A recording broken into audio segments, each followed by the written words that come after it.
Alô, alô, que maravilha, gente! Começa agora o segundo capítulo da história O Milagre do Andarilho, uma das histórias mais lindas que eu já contei aqui no canal, sem exagero nenhum da minha parte. Olha, comove, emociona. Esse segundo capítulo dessa história tá lindo demais, ele é fundamental, viu? Fundamental para toda a compreensão da história. A gente vai entender o porquê que o Marcos chegou naquela cidade, como é que ele aconteceu naquela cidade da Vera Lúcia. Então hoje a gente vai entender os motivos, as razões. Então esse segundo capítulo, ele é fundamental na compreensão da história. Quero que você ouça do começo até o fim. Não é um capítulo longo, não. Mas é um capítulo muito detalhado, tá? Ele não é tão longo, mas ele é muito detalhado. E é muito importante que você preste a máxima atenção para você compreender todos os motivos e razões do porquê que o Marcos foi parar na cidade dela. Ok? Já posso começar? Não, peraí, antes de começar. Eu quero agradecer demais pessoas muito carinhosas que mandaram o seu Pix aqui para o canal como uma ajuda. Gente, isso para mim não tem preço, o quanto é importante esse tipo de ajuda. E eu quero agradecer Tatiana Michele de Oliveira. Oh, meu amor, Tati, muito obrigado, Tatiana, por essa força, viu, minha vida? Muito obrigado. A Eliane Pegadelha Souza também mandou um pix aqui pro canal. Eliane, não tenho palavras para te agradecer. Muito obrigado. Ô Paulinho, mas pode mandar um pix aí pro teu canal? Pode. Pode sim, se você puder. Será uma honra. Essa chave pix, ela fica bem ao lado do título de cada história. Por exemplo, aqui hoje é O Milagre do Andarilho. Bem ao lado do título tem um telefone. Esse telefone é chave pix. Aí você pode mandar o seu pix para cá, com todo carinho, com todo amor. Esse telefone também, além de chave Pix, ele é o WhatsApp. E através dele você faz contato, mensagem de texto, de voz e participa do nosso canal. Inclusive, a Mariana fez contato, né, Mar, com a dona Elza lá de Brasília. A dona Elza Maria, ela é uma mulher que tem uma sensibilidade, ela tem o dom de conversar mesmo com Deus, sabe? Ela tem uma moral com Deus. E ela tem feito oração por muita gente aqui do canal, inclusive por mim. Diga-se de passagem, dona Elza, continue orando por mim, tem dado muito certo. Muitas portas estão se abrindo na minha vida exatamente por isso, tá? Um beijo muito carinhoso para a senhora.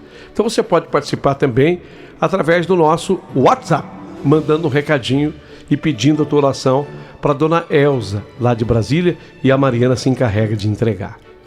Ô Paulinho, vai começar a história agora? Vai.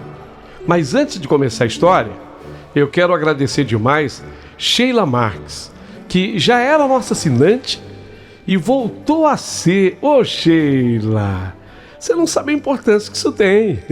Ela já era nossa assinante e voltou a ser. Faz 0 days. Oh, gostoso. Obrigado, viu, Sheila? Gilberto Mendes, ele virou assinante, não era nosso assinante, como era a Sheila, virou assinante faz 5 dias. Ele é membro do canal. Gilberto, muito obrigado. Selma Lima, ela já era. A Selma já era e voltou a ser nossa assinante faz 7 dias. Muito obrigado, viu, Selminha? Um beijo carinhoso para você. Lucilene Ferreira, virou nossa assinante, não era. A Lucilene Ferreira não era assinante, voltou a ser. Faz 8 dias. Muito obrigado, minha amiga. Sônia Padovani virou assinante faz 8 dias. Muito obrigado, Sônia. Muito agradecido. Bom, agora sim. Eu disse a vocês que o capítulo não é dos mais longos, mas ele é muito detalhado. Eu vou exigir que você preste muita atenção para compreender todos os meandros dessa história fantástica, O Milagre do Andarilho. Uma das histórias que mais me comoveu, sinceramente. Vamos ouvir? Então, prepare o seu coração para as coisas que eu vou contar. O Milagre do Andarilho, o segundo capítulo, aqui no nosso canal, acabou de começar. Rádio Emoção, Paulinho Boa Pessoa. A verdade de cada um. E sabe, meu amigo Paulinho Boa Pessoa, foi assim até que nós chegamos aquele dia. Era fim de tarde e eu passei lá pela fábrica para dar uma carona pro meu pai na volta para casa. Mas naquele dia papai atendia uns senhores que tinham vindo de uma cidade vizinha para fazer umas encomendas de móveis. Senti que a conversa fosse se alongar um pouco mais e então eu fiquei naquela antessala conversando com o Marcos. Afinal, apesar dos quase 5 meses do nosso conhecimento, não havia acontecido ainda aquela conversa e era mais do que chegada a hora de sabermos um pouco mais a respeito da vida dele. E ele começou a falar. Ele falou com uma voz trêmula, mas cheia de sinceridade. E foi aí que eu entendi que tudo teve início com um acidente já citado por ele. Ele chegou a citar que havia acontecido um acidente bastante trágico. E Marcos se abriu.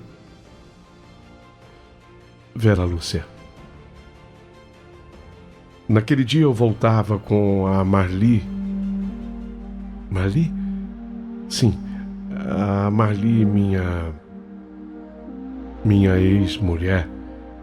Eu voltava com a Marli do aniversário da Leila, sua irmã. Eu estava no volante e ela no banco do carona.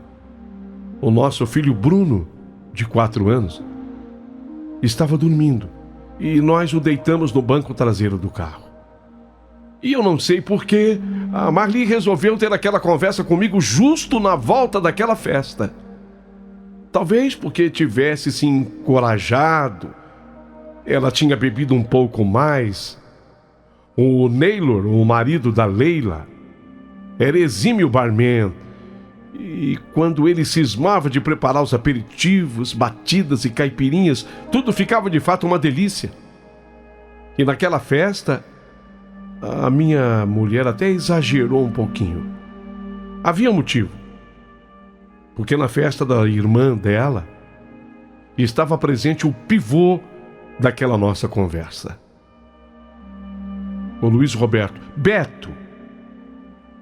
Quem era o Beto? Ele era marido de uma amiga comum dela e de sua irmã. E o assunto era justamente ele. Minha mulher jogou então a bomba. Naquela volta para casa, naquela noite, ela queria o divórcio. Queria se separar. De princípio eu achei até que fosse brincadeira dela, mas ela nunca havia falado tão sério. E eu respondi para ela: separar, Marli? Mas por quê? Qual o motivo? E com uma sinceridade absurda, ela abriu, porque ela estava apaixonada por outra pessoa. O baque foi estupendo, foi muito grande para mim. Não era possível que minha mulher estivesse me falando isso. Estávamos juntos havia 7 anos, contando tempo de namoro, noivado, casamento. Como assim? Como assim, Maria apaixonada por outro? Eu achei que em seguida viesse um desmentido do tipo: ah, seu bobo, eu tô brincando com você. Eu tô falando assim só pra ver o teu jeito, bobo. Esperei isso. Esperei, mas o desmentido não veio. E ela confirma falava sério. E agora eu começo a entender que ela havia bebido para se sentir mais encorajada para falar o que estava me falando naquela hora. E eu queria agora saber quem era o cara. Ela de princípio se negou em me dizer, mas eu fui irredutível. Eu queria saber quem era o cara. E quando a Marli falou, o Beto, fiquei cego. O Beto, aquele que havia estado o tempo todo conosco no aniversário da Leila. Ele estava inclusive com a mulher dele, a Silvia, mas nessa hora ela me tirou completamente desse mundo e me colocou em órbita, em outro sistema que não solar. Eu fui transferido no tempo e no espaço. O Beto? O Luiz Roberto Beto? Não era possível. O Beto era o cara com quem eu jogava futebol toda quarta-feira. O cara que era meu amigo e que tinha se enrolado no imposto de renda e eu, com os meus conhecimentos, havia ajudado demais. Não era possível. E lógico, quando uma mulher chega ao ponto de uma confissão dessas, é porque já havia tido alguma coisa antes. Foi a próxima pergunta minha. Ela negou que houvesse, mas não me convenceu. Queria apenas não deixar naquele instante as coisas piores do que já estavam. E aí eu só fui perdendo a cabeça, sabe, Vera Lúcia? Eu fui perdendo a cabeça, eu desejava que aquilo fosse um pesadelo. Eu fiquei pensando na vergonha que seria o fim daquele casamento para mim. O que as pessoas iriam falar? A vergonha que eu passaria junto à turma do futebol, o Beto. E lógico, se o Beto estava saindo com a minha mulher, com certeza ele já teria contado para alguém. Sim, conta, as pessoas sempre contam. E como eu já não me sentia mais nesse mundo, mas sim em outro, eu fui perdendo cada vez mais a razão. E de repente foi como se eu entrasse num túnel e dirigisse naquele túnel escuro. E a única coisa que me vinha à mente era pisar no acelerador, acelera, acelera, acelera até mais não poder. Acelera, acelera, acelera. A minha mulher ainda falava, mas a impressão que eu tinha era de que já não a ouvia mais. Até que eu não vi o vermelho daquele farol. E eu atravessei, era um cruzamento o mais perigoso da nossa cidade. E principalmente perigoso à noite. E aí eu ouvi a freada daquele outro carro, freada brusca.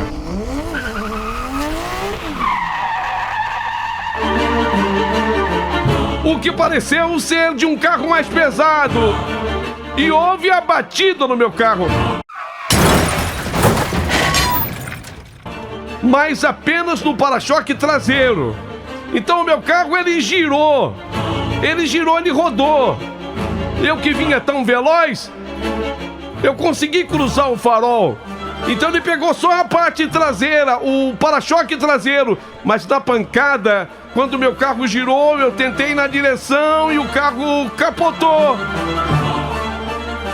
E por essas coisas do destino, eu e a minha mulher, a Marli, sofremos apenas escoriações. Estávamos presos nos cintos de segurança. Mas o meu filho Bruno, de apenas 4 anos, ele não. Calma.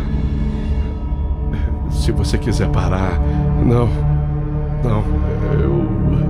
Já que eu contei até aqui, o Bruno, meu filho, foi atirado para fora do carro.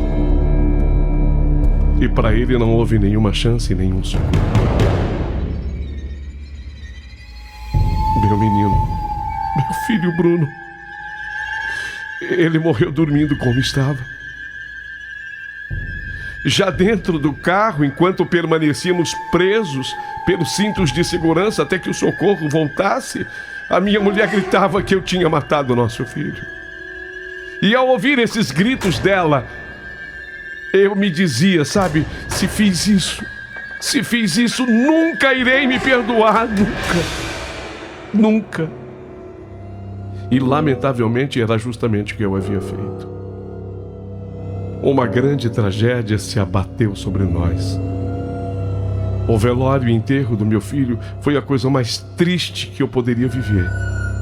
Sem contar que durante todo o tempo eu ouvia os gritos da Marli dizendo que eu era o assassino. Você é um assassino! Você matou nosso filho! Fiquei extremamente mal visto por todos, inclusive por gente da minha família. Meu próprio pai e minha própria mãe ficaram... diante da comoção da perda do neto, ficaram também muito mal comigo. Meus próprios pais. Eu poderia ter aberto que a minha mulher também tinha sua parcela de culpa, por ter dito tudo o que disse naquela noite, mas eu não me sentia nem encorajado para me defender. E foi assim que inicialmente eu me entreguei à bebida. Era como se a bebida pudesse me anestesiar de tanta dor. E foi nesse ínterim que eu recebi, na firma de meu pai, a visita de um advogado com a entrada do pedido do divórcio da Marli. Justamente no momento que eu mais precisava dela. Ela estava simplesmente cumprindo o que dissera no carro. Estava me deixando de vez. Se bem que eu nem sabia se tudo iria se cumprir, já que o Beto, ele continuava casado com a Silvia. Eu só sei que, para não ver as coisas se tornarem ainda pior, eu saí de lá. Naquele dia de posse do dinheiro que eu havia recebido da mensalidade de um cliente do meu pai tinha o escritório de contabilidade. Muito bem, com aquele dinheiro sem rumo, eu peguei aquele ônibus com destino à capital e fugi de lá.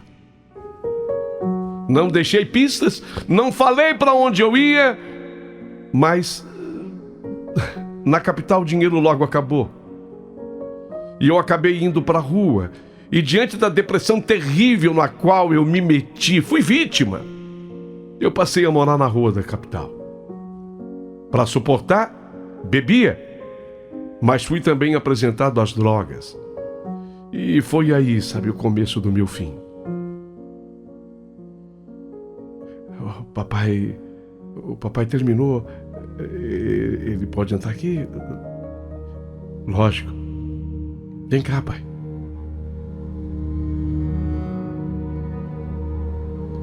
Sabe, Lúcia, até que um dia depois de ter usado a famigerada droga, eu estava acordado, tá? Eu estava acordado, voltando de uma alucinação. Eu tive uma visão. Eu vi o Bruno, o meu filho de 4 anos, ele me apareceu. Ele estava morto. E como era possível, de repente, ele estar debaixo daquele viaduto comigo? Eu estava debaixo de um viaduto, ele estava lá comigo. Era meu filho. Eu até o abracei. Eu perguntei se ele ainda vivia e ele me respondeu que sim, mas de um jeito diferente. De qualquer forma, eu me senti feliz em saber. Foi quando ele disse que tinha vindo. Eu vim para te salvar, pai. Mas para isso, eu tinha que ir embora dali. Embora como? Ir embora sem olhar para trás, ir embora sem nada questionar, mas ir embora. Ele me fez prometer que eu iria embora, e eu prometi para ele. E aí, de repente, o meu filho correu de mim. E quando eu vi o meu filho correr de mim, eu não queria perdê-lo. Eu saí correndo atrás dele. E eu me lembro que eu me cansava, mas ele não. E quando eu me cansava, ele parava. Mas meu filho parava e também ficava me esperando. E aí eu recomeçava a correr, sempre atrás do Bruno. Foi quando o vi entrando num pátio de um grande estacionamento. E vi quando ele subiu na carroceria de um caminhão. E eu não tive dúvida, eu subi ali também.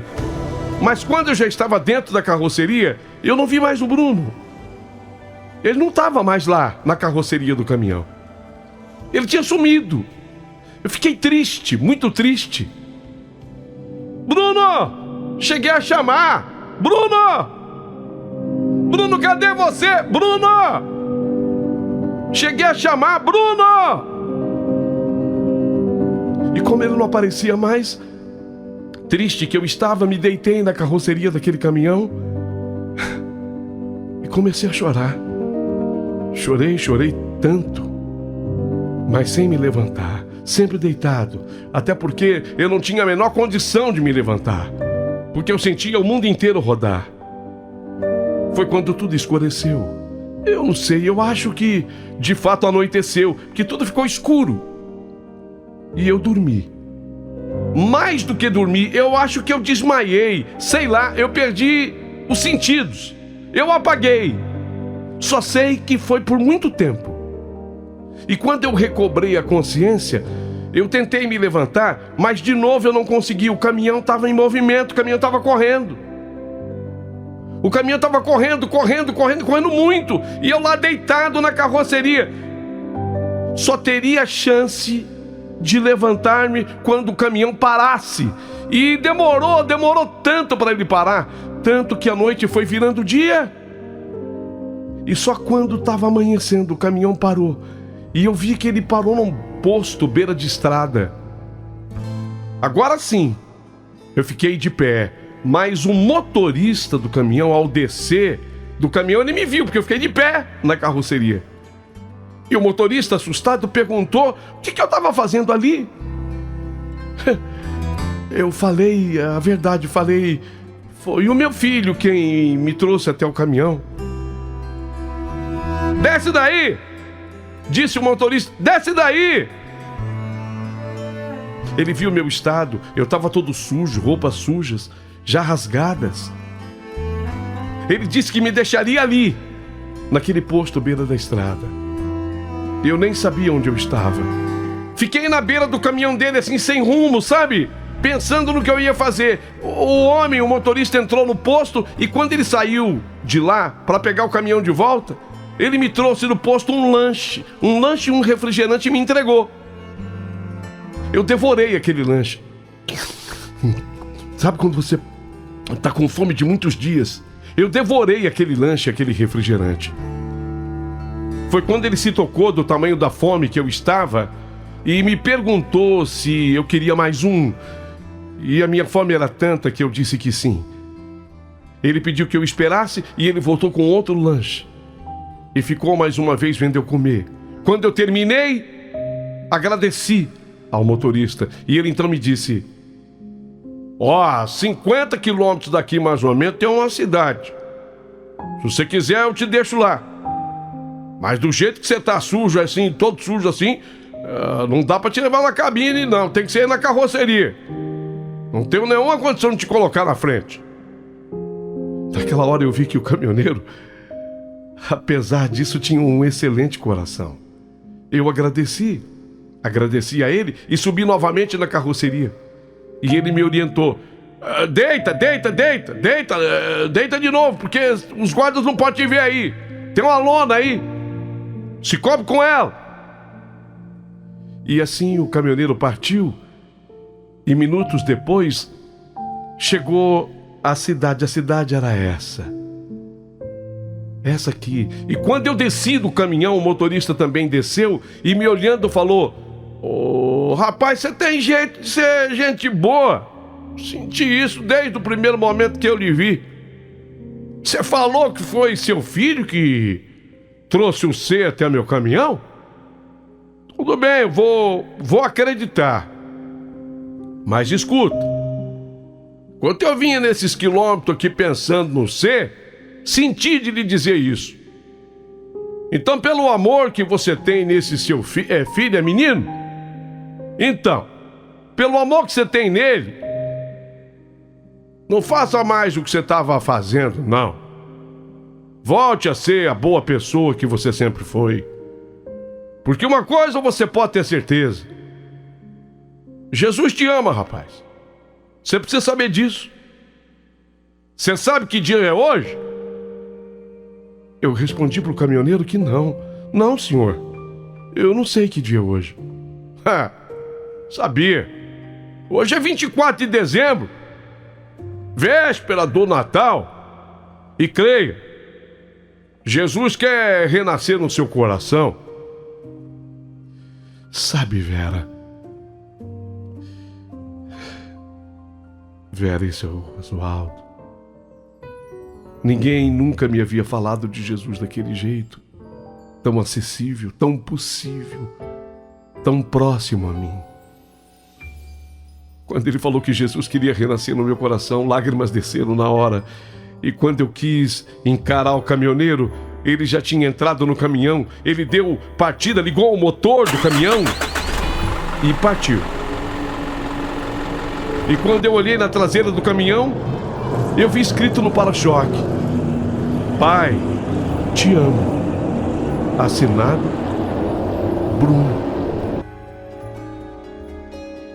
Eu até cocei os olhos. Não acreditei no que eu tinha lido. Pai, te amo. Assinado Bruno. Era demais para mim. Eu caí de joelhos. Me entreguei de vez ao choro, mas dessa vez chorei copiosamente como choram os meninos. Como agora eu sabia que era véspera de Natal, não foi difícil arranjar o que comer, mas naquele momento eu prometi para Jesus que eu não ia mais colocar álcool na minha boca e nem drogas. E aí eu fiquei aqui, nessa cidade. Acabei escolhendo aquela praça onde você me encontrou para eu ficar. É que lá tem um coreto, e ali eu poderia me abrigar da chuva e do sereno. E como eu deixei de beber e usar drogas, eu fiz um propósito de continuar nessa cidade até me fortalecer para eu sair daqui curado. E apesar da vida na rua, isso de fato foi acontecendo. Eu fui me fortalecendo novamente. E 57 dias depois de eu estar aqui, precisamente naquele dia 19 de março, eu vi o padre da igreja da praça chegar cedo. Eu já conhecia o padre. Ele também já me conhecia. Não de saber o meu nome. Era padre. E oi. Eu perguntei para ele: Padre, eu nunca vi o senhor às 5 horas da manhã aqui na igreja. E ele me disse que tinha vindo buscar o sacrário. Ele tinha vindo buscar as hóstias, porque ele iria celebrar numa fazenda para os agricultores a missa de São José. Aquele dia 19 de março era o dia de São José. São José, sim, o esposo de Maria, o pai da terra de Jesus, ou o padrasto de Jesus, como queira. Fiquei admirado. E o padre me falou: hoje é o dia, viu, rapaz, de fazer um pedido a São José. Ele é muito poderoso e milagroso. Ele é o santo protetor da família, São José, sabia? Não fosse ele, não teria havido a família sagrada. Então fica a sugestão para você. Por que você não pede a São José uma família, rapaz? Eu dei assim um sorriso sem graça pro padre. Mas naquela hora eu senti que nem tudo estava perdido. Enquanto o padre entrou e pegou as hóstias no sacrário, eu pedi a São José que me indicasse o caminho de volta para minha família. E quando o padre saiu da igreja, eu notei que ele veio com uma hóstia na mão dele. Ele se aproximou de mim e disse: o corpo de Cristo, meu filho. Eu questionei: mas padre, eu posso? E por que não? Diga amém, abre a boca. Eu falei amém e abri a boca. E ele colocou a hóstia na minha boca e me falou: agora reza um Pai Nosso e uma Ave Maria em agradecimento. O resto é com Jesus e São José. O padre virou as costas e foi o que eu fiz. Comecei a rezar do meu jeito, eu sabia. Ave Maria, o Pai Nosso. Em seguida começou a chover. Foi quando eu corri de volta para me abrigar no coreto. E ali fiquei até que o dia amanheceu. Quando a chuva deu uma trégua, quando a chuva deu uma parada, eu saí com destino a ver o que eu arranjava para aquele dia. Mas quando eu estava bem no meio da praça, a chuva bateu pesada agora.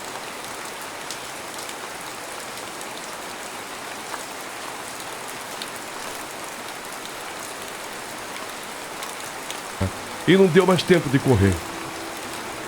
Foi quando, além de sujo, eu fiquei todo molhado. E já estava assim. Entendi naquele instante que eram os céus me lavando de toda a sujeira que eu ainda carregava no meu coração. Me lavando de todas as mágoas que eu ainda carregava no meu coração. E tanto que eu fiz questão de me sentar no banco da praça, mas bem no meio da chuva. Eu queria me expor à chuva. E eu fiquei lá. Fiquei lá, sabe? As minhas lágrimas se misturando à chuva. Foi quando eu vi, Lúcio, o seu carro estacionar. Não sei como, mas de onde eu estava, eu tinha entendido que você acenou para mim. Não foi. Eu sei que não foi, depois você me explicou. Mas eu tinha entendido que você tinha acenado para mim. E ainda bem que eu entendi assim. Pois foi nessa hora que eu saí caminhando na sua direção. E quando me aproximei, eu senti no coração que você poderia me ajudar. Moça, eu estou precisando de ajuda.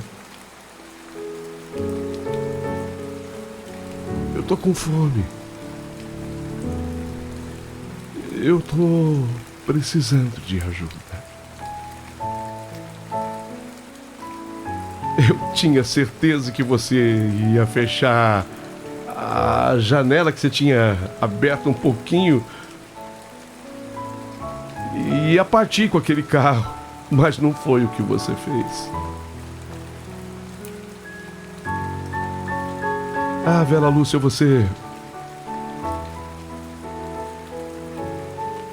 se interessou por mim pela primeira vez. E eu tive então certeza de que era um milagre de São José.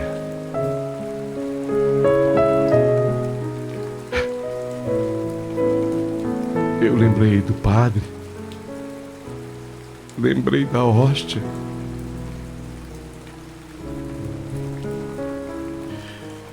Quando você falou: entra aqui. Eu achei que eu estivesse alucinando de novo, sei lá. Entra aqui. Você precisou repetir. E você me acolheu. Foi assim.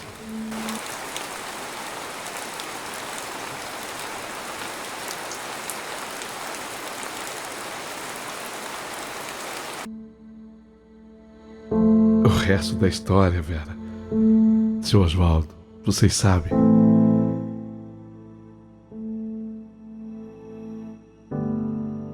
Só que eu tava chorando, sabe, Paulinho? Meu pai também. Nós estávamos chorando, os três. Mas agora nós sabíamos que o Marcos tinha uma família, tinha uma história. Ele era alguém.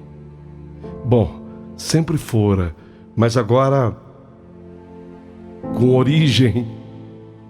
É assim que a gente gosta de saber das pessoas. Qual é a tua origem, não é?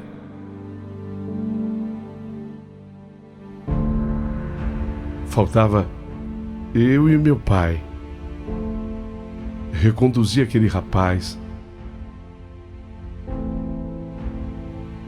para a família dele. Ou, bem, essa outra parte da história vai ficar pro outro capítulo. Não perca. It's time for me to let go of this heartache and see the world once again, the world like it was back then. I remember when we started, I know we were hoping for the best, we were holding on, I guess. Oh, I can see why we've been living all of these lies, and I know that you can see it too. So why don't we try and end this final goodbye with love, so we can make it through.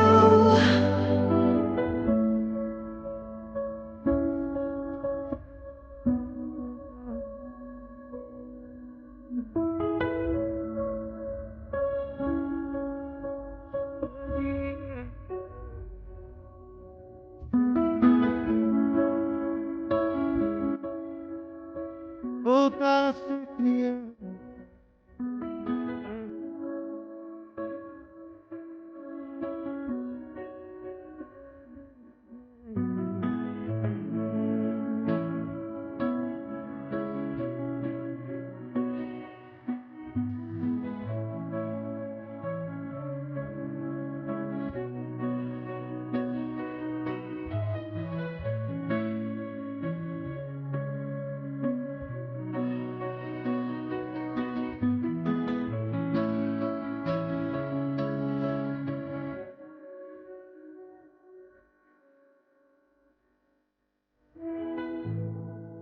Mas não consigo.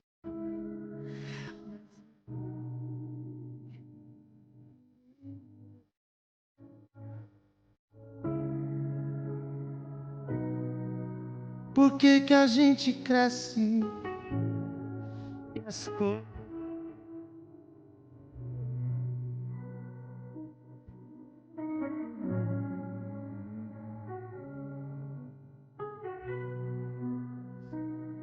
não sei voltar no tempo?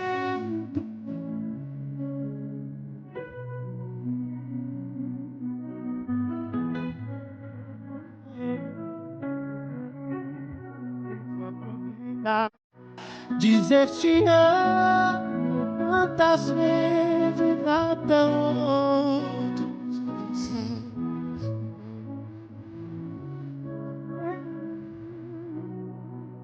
Hora pra a família.